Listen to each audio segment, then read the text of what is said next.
ಆದರ್ಶ CM ಎನಿಸ್ಕೊಂಡಿರ್ತಕ್ಕಂಥವ್ರು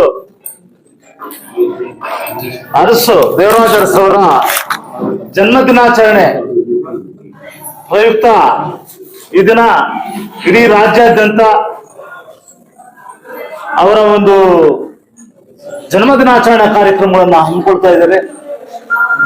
ಈ ದಿನ ಮೂಡಲಬಾಗಿಲು ನಾವು ತಾಲೂಕು ಮಟ್ಟದಲ್ಲಿ ಯಾವುದೇ ಕಾರ್ಯಕ್ರಮನ ತುಂಬಾ ಶ್ರದ್ಧಾ ಭಕ್ತಿಯಿಂದ ಆಚರಣೆ ಮಾಡ್ತಕ್ಕಂಥದ್ದು ಒಂದು ರೂಢಿ ಸಂಪ್ರದಾಯವಾಗಿ ಇದನ್ನು ಕಾಪಾಡ್ಕೊಂಡು ಬಂದಿದ್ದೀವಿ. ಈ ತಾಲೂಕು ಕಚೇರಿಯಲ್ಲಿ ಅರಸರವರ ಜಯಂತಿಯನ್ನ ಈ ಮೊದಲು ಸುಮಾರು ಸಲ ಮಾಡಿದೀವಿ. ತುಂಬಾ ವೈಭವ ಮಾಡಿದಂತ ದಿನಗಳು ಇದ್ದಾವೆ.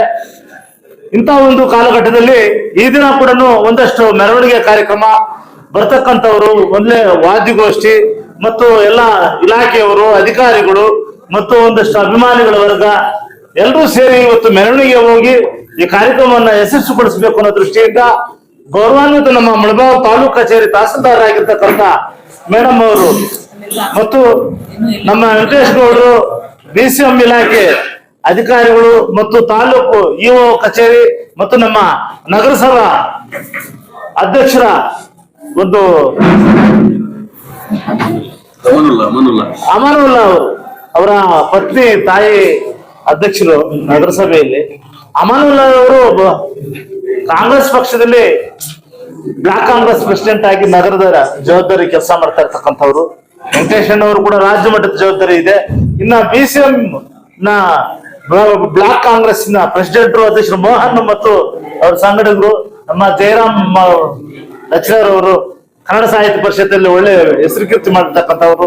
ಅನೇಕ ಹಿರಿಯರು ನಮ್ಮ ಗೌಡರು ಎಲ್ಲರೂ ಕೂಡ ಹೆಚ್ಚು ಸಂಖ್ಯೆಯಲ್ಲಿ ಇದ್ದೀರಿ. ವಿಷಯಗಳು ಬೇಗ ಬೇಗ ಮುಗಿಸ್ಬೇಕಂತ ಹೇಳಿ ಎಲ್ಲರನ್ನು ಕೂಡ ಗೌರವಿಸ್ತಾ, ದಿವಂಗತ ದೇವರಾಜ ಅರಸರವರ ಒಂದು ಕಾಲ ಸುವರ್ಣ ಯುಗ ಏನು ಇವತ್ತು ಈ ರಾಜ್ಯದಲ್ಲಿ ಇಡೀ ದೇಶಕ್ಕೆ ಮಾದರಿಯಾಗಿ ಆಡಳಿತವನ್ನು ಕೊಟ್ಟಂತ ವ್ಯಕ್ತಿ.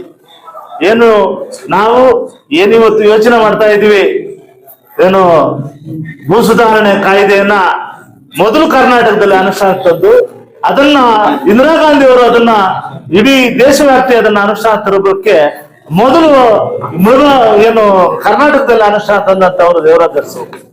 ಮತ್ತೆ ಇನ್ನ ಜೀತ ಪದ್ಧತಿ ನಿರ್ಮೂಲನೆಗಾಗಿ ಮತ್ತೆ SC/ST ಗಳಿಗೆ ಅನೇಕ ಕಾಯ್ದೆಗಳು, ಏನು ಮಲಾವರು ಅಂತ ಒಂದು ದೊಡ್ಡ ಹೀನಾಯ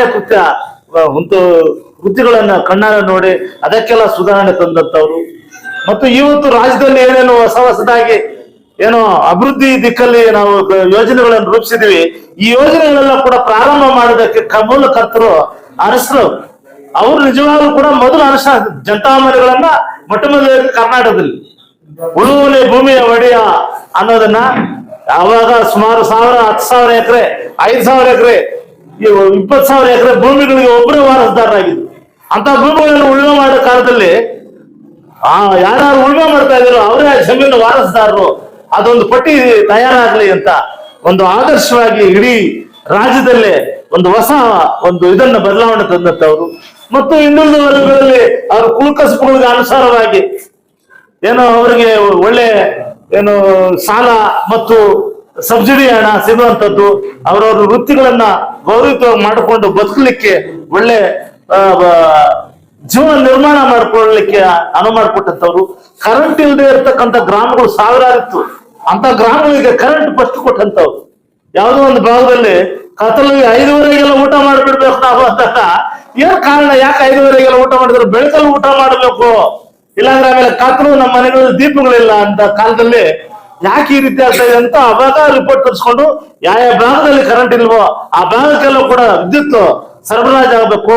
ಪ್ರತಿಯೊಬ್ಬರಿಗೂ ಇವತ್ತು ಭಾಗ್ಯ ಜ್ಯೋತಿ ದೀಪಗಳು ಪ್ರತಿ ಮನೆಗೂ ದೀಪ ಇರಬೇಕು ಅಂತ ಒಳ್ಳೆ ಆಲೋಚನೆ, ಒಳ್ಳೆ ಸಂಕಲ್ಪ, ಒಳ್ಳೆ ನಿರ್ಧಾರವನ್ನ ರಾಜ್ಯದಲ್ಲಿ ಮೊಟ್ಟ ಮೊದಲಾಗಿ ಅನುಷ್ಠಾನ ತಂದು ಗರೀಬಿ ಹಠಾವು ಇಂದಿರಾ ಗಾಂಧಿ ಅವರು ಅದನ್ನ 20 ಪಾಯಿಂಟ್ಸ್ ಮೇಲೆ ಯೋಜನೆಯನ್ನು ರೂಪಿಸಿದಾಗ ಆವತ್ತು ಕೂಡ ಅರಸವರ ಮಾರ್ಗದರ್ಶನದಲ್ಲಿ ಅವರು ಏನೋ ಅವಾಗ ಕರ್ನಾಟಕದಲ್ಲಿ ಹೊಸ ಸುಧಾರಣೆಗಳು ತಂದಿದ್ರು, ಇವನ್ನೆಲ್ಲ ದೇಶವ್ಯಾಪ್ತಿ ತರಬೇಕು ಅನ್ನೋದನ್ನ ಅವರಿಗೆ ಮಾರ್ಗದರ್ಶಕರಾಗಿದ್ರು, ಇಂದಿರಾ ಗಾಂಧಿಗೆ ಮಾರ್ಗದರ್ಶಕರಾಗಿದ್ರು ಅಂತ ಕೆಲವೊಂದು ಪುಟಗಳಲ್ಲಿ ನಾವು ಓದಿದ್ದೀವಿ. ಅಂತ ಒಂದು ಪ್ರತಿಯೊಂದು ಇಸ್ವಿ ವೈಸು ಕೂಡ ಅವರ ಅಭಿವೃದ್ಧಿ ಒಳ್ಳೆ ದಿಕ್ಕಲ್ಲಿ ಸಾಗಿದೆ. ಕರ್ನಾಟಕದ ಏಕೀಕರಣಕ್ಕೋಸ್ಕರ ಏನಾವತ್ತು ಕನ್ನಡದ ಒಂದು ನಿರ್ಮಾಣ ಇದೆ ರಾಜ್ಯದಲ್ಲಿ ಆಗ್ಬೇಕು.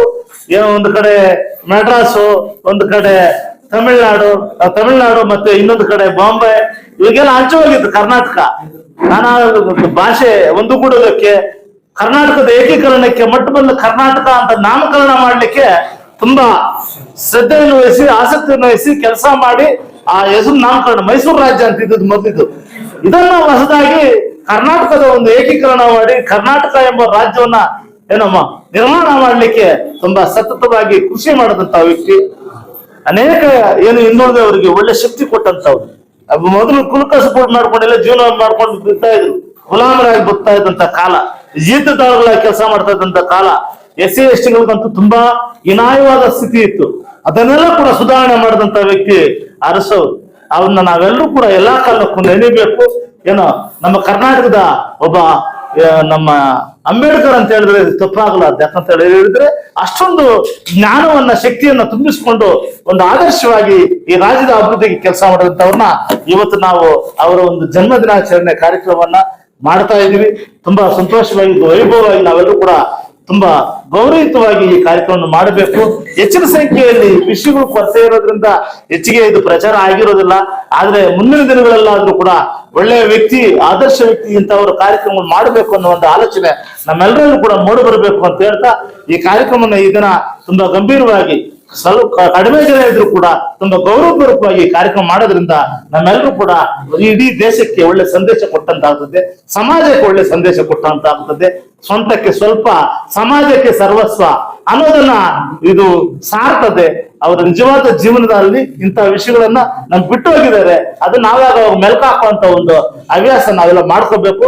ಸಮಾಜಕ್ಕೆ ಸದಾ ಸಂದೇಶವನ್ನು ಕೊಟ್ಟು ಸಮಾಜ ಸುಧಾರಣೆ ದಿಕ್ಕಲ್ಲಿ ನಾವು ನಡೆಸಬೇಕು ಅನ್ನೋದನ್ನ ಅವ್ರ ವಿಷಯಗಳನ್ನು ನೆನೆಸ್ತಾ ಇಷ್ಟೊಂದು 4 ಮಾತುಗಳು ಮಾತಾಡಲಿಕ್ಕೆ ವೇದಿಕೆಯಲ್ಲಿರ್ತಕ್ಕಂಥ ಅನೇಕರು ಹಿರಿಯರು ಒಂದು ಗೌರವಾನ್ವಿತ ಗಣ್ಯ ವ್ಯಕ್ತಿಗಳು ನಮಗೆ ಅವಕಾಶ ಕಲ್ಪಿಸಿಕೊಟ್ಟಿದ್ದಕ್ಕೆ ಅಪಾರವಾದ ಧನ್ಯವಾದಗಳು ಸಲ್ಲಿಸ್ತಾ ನಾನು 4 ಮಾತು ಮುಗಿಸ್ತೀನಿ. ಜೈ ಭಾರತ್ ಮಾತೆ.